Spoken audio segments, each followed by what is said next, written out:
Mason Nation. It is Tuesday, November 12th. I'm Crystal Moore on Mason Cable News. And I'm Britta Bauses.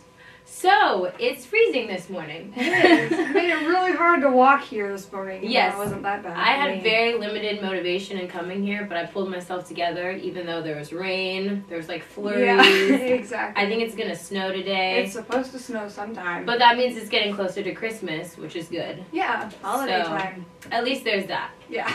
Well, for the first story today, the Fairfax community is working to fight homelessness and hunger. While working on a project for a communications class, senior Yara Moafi thought of donating unused meal plans to homeless students. 2 years later, donating meal plans is out of the question. Well, Moafi has managed, along with senior Jordan Bivings, to set up a meal plan assistance fund for homeless students. According to Claire Foreman,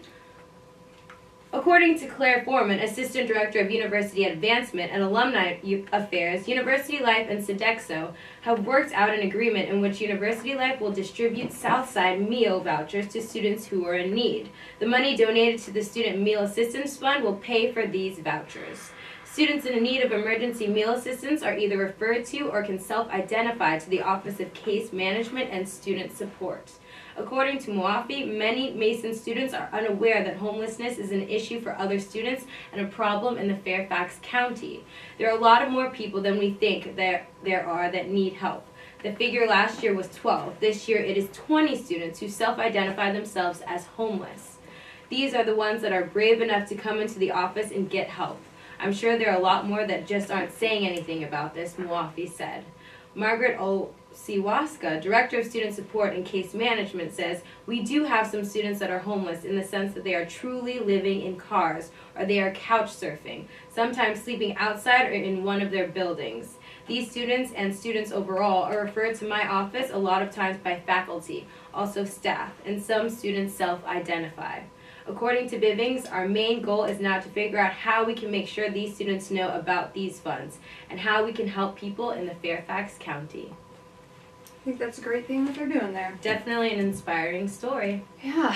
Well, Friday, November 8th marked the beginning of basketball season, and students here at Mason did not hesitate to celebrate. 2 pep rally events were held last Friday afternoon to get students fired up for the men's basketball home opener against American University. At 4:30 began Gold Rush, hosted by student government, where student-designed t-shirts were given out in the hundreds.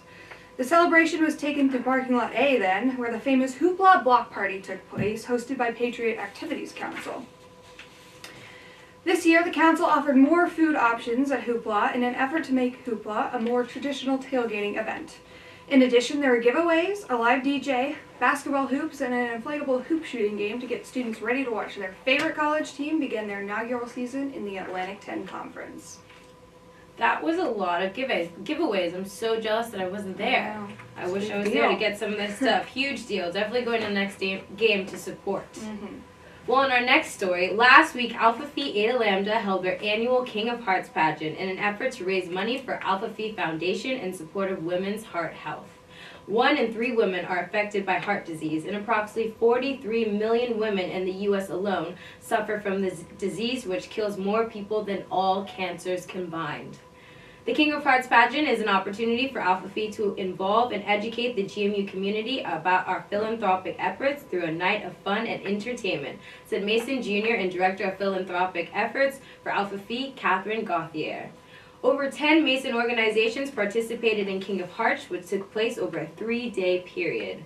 The events featured a variety of competitions, including a wing eating contest, salsa dancing competition, and talent show, with over 200 guests in attendance. The contestants answered questions, performed a talent, and raised last-minute money for the cause. After the judges tallied the votes, Becca Catilla of Alpha Sigma Phi fraternity took home the crown for Alpha Phi's 2013 King of Hearts. Over $3,000 for the Alpha Phi Foundation in support of women's heart health was raised, which is the most that has ever been raised in the history of the event.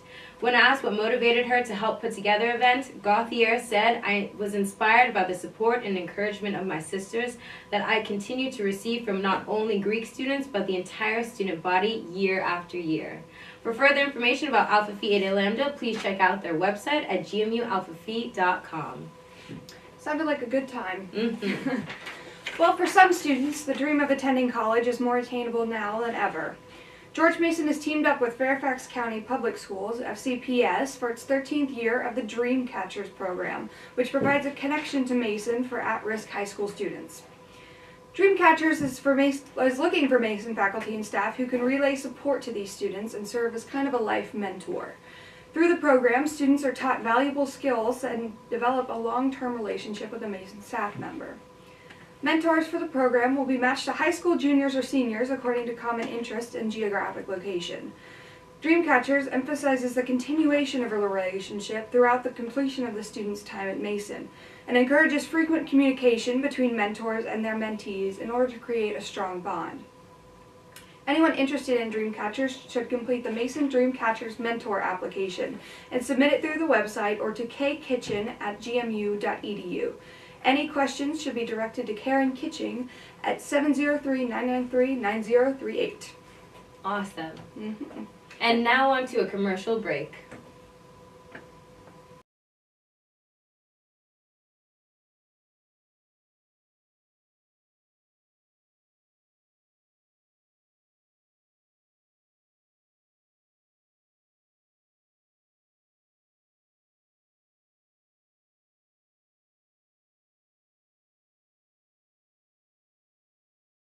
Welcome back from the commercial break, and here's your event rundown. On Wednesday in the Hub Ballroom at 6:30 p.m., the Expressions of the Holocaust event will take place. Events of the Holocaust is hosted by GMU Jewish Student Association and will have art, music, and poetry by community members and students of all funds, which this will go to help underwrite a future Holocaust education fellow position at Mason Hillel. Everyone who is interested should come check this out. This Thursday, the women's basketball team will be playing Utah Valley at 7 p.m. in the Patriot Center. Tickets will be free for students, and for everyone else, prices will be $4 and $6. Everyone should come out and support the team. All right, so now it's time for the sports recap. The George Mason men's basketball team closed the game on an 11-3 run to steal a 63-60 victory over visiting American University in the season opener of the 2013-14 season, Friday night in the Patriot Center. Brian Allen led all scorers with 20 points in the contest. Along with Allen, Sherrod Wright and Marco Guianichit, forgive me if I butchered your name, also posted double-digit point totals, which boosted Mason over American in a win that was a thrilling first game. Mason, who was down 21-6 at one point, bounced back with the help of redshirt freshman Jalen Jenkins. The run he started ended up producing a 1-point lead at halftime, and then the Patriots never looked back. With the 63-60 win, the Patriots are looking to up their record to 2-0 today as they travel to Lamar University for a 7:30 contest. To stay updated on men's basketball and news, visit gomason.com. Now it's time for the tweets of the day. The first tweet of the day: if every pork chop were perfect, we wouldn't have hot dogs. From Steven Universe.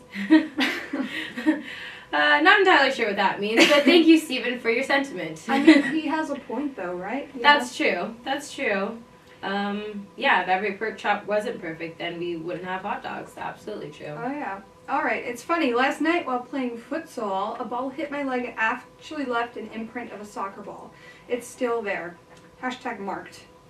I'm pretty sure this happened to me once or twice. I'm actually playing futsal tomorrow, so I'm worried that this might happen to me. Hopefully not. Hopefully the sport is not this dangerous. I don't think it will be. I don't think so. I mean, if I were playing it, it's a different story, but maybe, it's okay. Maybe. I think I'll be good. Well, that concludes today's segment of Mason Cable News. I'm Crystal Moore. And I'm Britta Bausis. Stay classy, GMU.